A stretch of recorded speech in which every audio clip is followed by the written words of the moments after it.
है बीच बीच में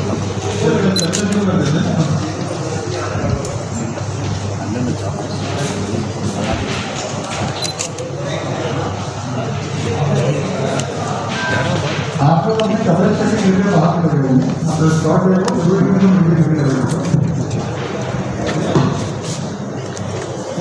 आप भी अच्छा करके खड़ी नहीं रहे मोबाइल रख दो चालू।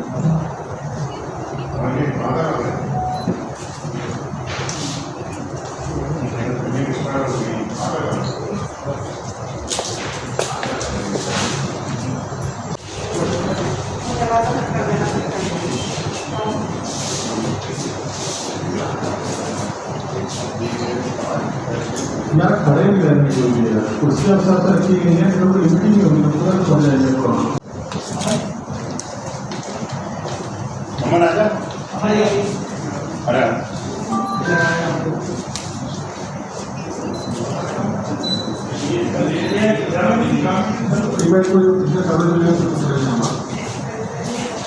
बिल को लेकर, क्योंकि बिजली के बिल जो 200 रुपये के कमलनाथ जी की सरकार में आते थे, वह 2-2 हज़ार 4-4 हज़ार 6-6 हज़ार रुपये। और दूसरा सबसे बड़ी दुख की बात है कि समझो कि बिजली का बिल आता है और उसकी तारीख है 24 तारीख अंतिम भरने की।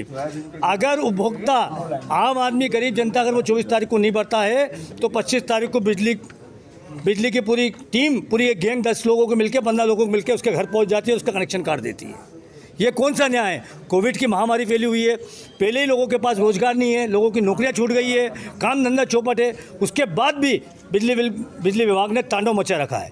दूसरा, हमने स्कूल की फ़ीस के मामले में बात करी कि जो स्कूलों की फ़ीस है उसे तत्काल रूप से माफ़ की जाए। संचालकों को आप मुआवजा दो, संचालकों की बात करके मध्य प्रदेश सरकार दे, बेचारी आम जनता को क्यों परेशान किया जा रहा है। तीसरा, हमने बात करी है प्राइवेट अस्पतालों की। प्राइवेट अस्पतालों ने कोविड के नाम से लूट मचा रखी है। कोई भी अस्पताल में जाओ, उस पर कोई भी मरीज जाता है, सबसे पहले उससे पूछा जाता है कि आपका इंश्योरेंस है। अगर वो बोलता कि इंश्योरेंस नहीं है तो प्राइवेट अस्पताल वाला उसको लेने से मना कर देता है, और अगर लेता भी है तो अनाप शनाप बिल ठोक देता है, 5 लाख रुपए का, 6 लाख रुपए का। एक पीपीटी किट कि 6-6 हज़ार रुपये वसूल रहे हैं, जबकि ये पीपी की किट मात्र 500 या 600 रुपये में बाज़ार में मिलती है। ऐसे लूट मचा रखी है। हमने प्रशासन से मांग करी है कि इन प्राइवेट अस्पतालों में तत्काल रूप से कार्रवाई की जाए। भाई साहब, ये आप जब भी मीटिंग करते हैं कांग्रेस इसको लेकर सड़क पे क्यों नहीं आ रही? जनता आपके साथ है। ये कोविड चल रहा है, कोविड की महामारी चल रही है, और हम तो सड़क पर उतरे भी थे। हम सब पे 5-5 केस लगे हुए हैं, 6ठा केस भी हम लगवाने को तैयार है। आप सबको मालूम है कि हम पे 5 केस लगे, हम जब सड़क पर उतरे थे। और वही भारतीय जनता पार्टी के लोग बड़े बड़े प्रोग्राम करते हैं, उन पर कोई मुकदमा दर्ज नहीं होता है। ये दोहरी नीति अपना रही है भारतीय जनता पार्टी। 35,000 लोगों को लेकर मैदान में उतर रहे, तो आप जनता के हित में क्यों नहीं उतर रहे? कोविड के ऐसे क्या है? अभी हमारे विधायक माननीय जीतू पटवारी जी ने आपके सामने घोषणा करी है कि किसानों की बात को लेकर हम सड़क पर 20 से 25 हज़ार लोग सड़क पर उतरेंगे, आपको आने वाले समय में दिखेंगे। चलो गुड्डू भैया, कि शिवराज सिंह चौहान जी ने 2 बातें जब कमलनाथ जी की सरकार थी तो बहुत दृढ़ता से कही थी। एक, उन्होंने कहा कि बिजली के बिल मत भरो, सड़क पे लड़ेंगे और काटेंगे तो शिवराज सिंह जी खुद जोड़ने आएंगे। शिवराज सिंह जी जब से मुख्यमंत्री बने हैं तो जो 200 रुपये का बिल आता था वो 2,000 रुपये का बिल हो गया। किसानों का ट्यूबवेल और फसलों का जो कृषि का कनेक्शन था वो सीधा डबल हो गया। किसानों की ऋण माफी बंद कर दी, इसलिए किसान और ज़्यादा ग्रसित हो गए, और इसी बीच सोयाबीन की फसल बर्बाद हो गई। जब सोयाबीन की फसल बर्बाद हुई तो शिवराज सिंह जी ने कहा था कि 40,000 रुपया पर हेक्टेयर, 40,000 रुपया पर हेक्टेयर किसानों को मुआवजा मिलना चाहिए।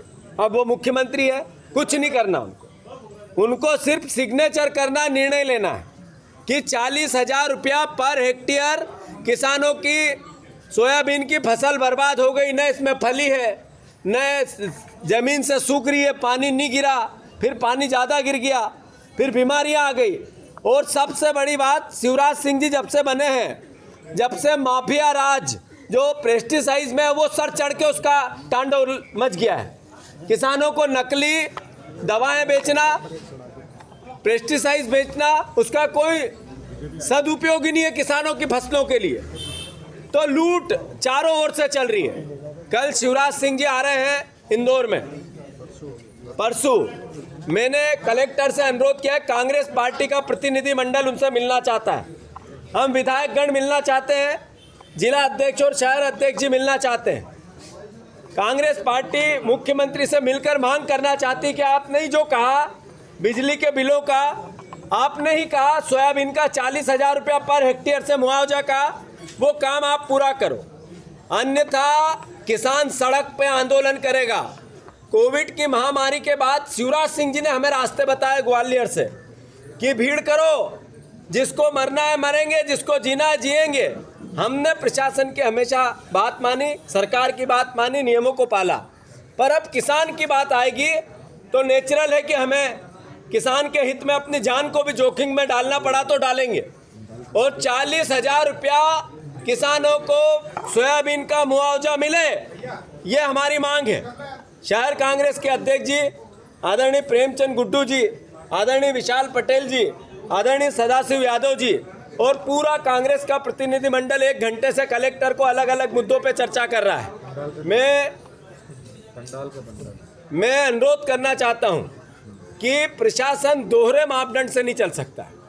ये हमने कलेक्टर को कहा, एक तरफ बड़े बड़े पांडाल के साथ अनुमति राजनीतिक कार्यक्रम की और दूसरी तरफ गणेश पांडालों की अनुमति नहीं, ये कैसा दोहरा रवैया है।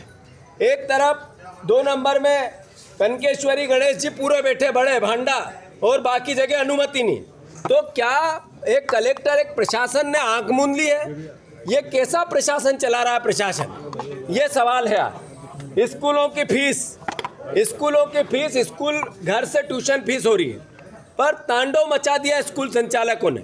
हमने मांग की है कि स्कूलों की फीस सरकार भरे, स्कूलों को सहायता के, अब आम जनता की हैसियत नहीं बची कि वो स्कूलों की फीस भर सके। तो हम मांग करते हैं कि स्कूलों की फीस को लेकर कम करें। कमलनाथ जी ने नेट परीक्षा को लेकर शिवराज सिंह जी से आग्रह किया है कि मध्य प्रदेश के हितों में को ध्यान, बच्चों के हितों को ध्यान रखें और नेट परीक्षा आगे बढ़ाएं। इसका प्रधानमंत्री को संज्ञान में सरकार लेके आए। ये भी हम मुख्यमंत्री से मांग करते हैं कि नीट की और जो और एग्जाम्स हैं उनको आगे बढ़ाने में छात्रों की मांग का समर्थन करें।